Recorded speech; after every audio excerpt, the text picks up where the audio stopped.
Just want to put a huge thank you to Cheney, Skeptical Chicken. You're the fucking bomb. Thanks for this new logo.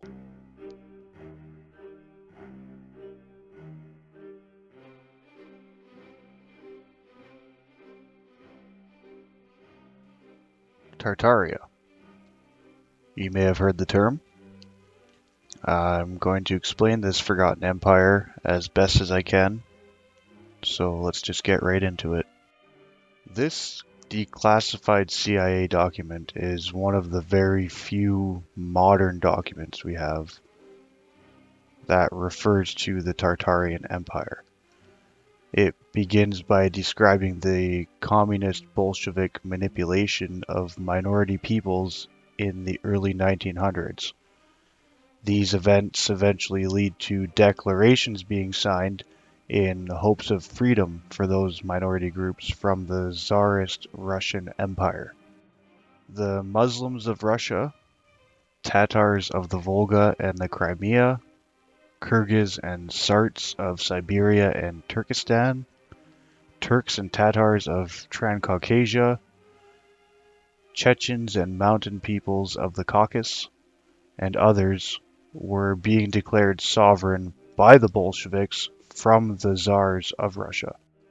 The document goes on to explain the manipulation of history by the Bolsheviks and the attacks on Islam, use of police force to detain and deport the leadership, forceful closures of mosques, and even the confiscation of religious literatures.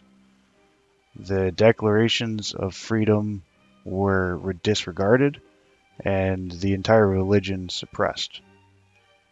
All minority languages were eventually pushed out of curriculum, and Russian was to be the mother tongue under the new Soviet rule. The customs and traditions were ridiculed as a way to justify stamping them out. State-fueled propaganda twisted the struggles of these minorities into a negative light. Once valoric tales became frowned upon as reactionary, poisonous, and full of hate. With all of these prior knowledges, we now see where Tartaria comes into this picture. On August 9th, 1944, the Central Committee of the Communist Party, sitting in Moscow, issued a directive ordering the party's Tatar Provincial Committee to proceed to a scientific revision of the history of Tartaria, to liquidate serious shortcomings and mistakes of a nationalistic character committed by individual writers and historians in dealing with Tatar history. In other words, Tartar history was to be rewritten and falsified in order to eliminate the references to great Russian aggressions and to hide the facts of the real course of Tartar-Russia relations. It goes on to describe that this was not an isolated incident and truth was erased forever. Now, I know that the CIA should probably not be trusted, but we can keep that in mind while we dig a little bit deeper. So, who were the Tartars? According to the all-knowing Wikipedia, in the most recent years they were a widely Islamic people covering many regions of Western Eurasia and Eastern Asia. In the next breath, Wikipedia will tell you the Tartary was just sort of faded away, so take that all with a grain of salt. The Tartarian Empire rose before the Mongolian Empire and was one of the largest powers in the world until about 1775, and slowly diminished to nothing by the time those CIA documents were written. The Tartarians were rumored to be averaging 8 to 12 feet tall. They are thought to have been breatharians, a being who does not rely on the digestion and burning of calories from food and water, but instead receives energy straight from the ether. These people constructed some of the most elaborate buildings that, in fact, can be found still standing. When researched just a little bit, you will find the official stories to be sketchy at best. The buildings can be found basically in every corner of the map, and all follow a very recognizable style. The footings usually seem to be embedded in the terrain around them. The walls are built with red bricks or stone blocks, even sometimes have 4 pillars around the entrance. They often have very large doorways that just don't make sense for the average 6-foot person. Large archways over the windows. It's said that the rosaries above are actually Phoenician plaster, added after the fact.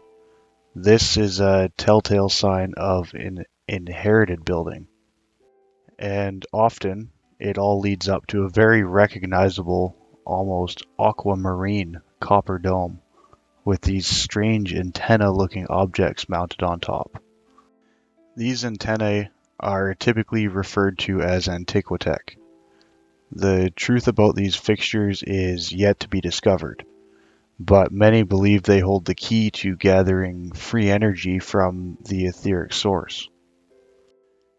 It's very common to see the most extravagant buildings used for some sort of parasitic means now. And what I mean by that is government, of course, military, religion, and education. The machine. In recent history, we see these buildings being destroyed under the guise of another event. This one happens to be in Japan. It's pretty far from Western Eurasia, isn't it? This building was said to have been San Francisco City Hall. You can see the extravagant stonework, pillars, arches, and of course domes with those antennae on top. And here it is, almost completely demolished. The official narrative states this building was just completed in 1899, destroyed 7 years later. So, with this city hall as an example, what would it have been used for? You'd think setting the affairs for the city, obviously.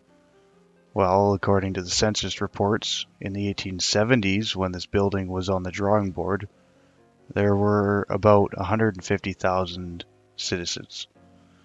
It does seem a little ambitious to think such an elaborate building was needed, but that's just me. But for curiosity's sake, what would have been used to transport these large stone pieces? Well, a horse and buggy, of course. But good luck finding pictures during construction. And yes, cameras were available in the late 1870s, early 80s. You can look into that.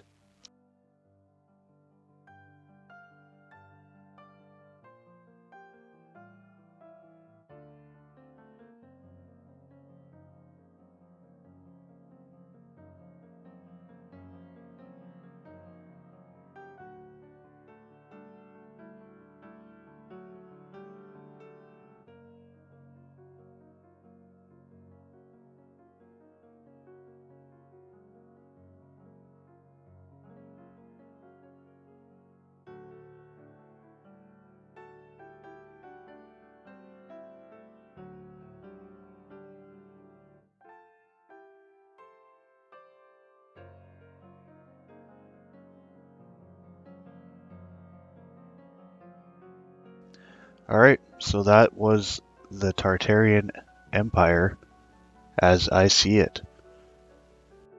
I just wanted to add this at the end. I know if you're listening to this, you're the kind of person that wants to hear it. I'm not trying to claim myself as some sort of gatekeeper of truth here. I'm just like you are, just trying to learn and experience everything and analyze it with my own set of eyes. I tend not to take everything for the face value as it's presented, and really just try to question things with an open mind. So if that's something you're into, do the thing that they tell you to do at the end of all of these videos. You know what it is, and I'll catch you in the next one.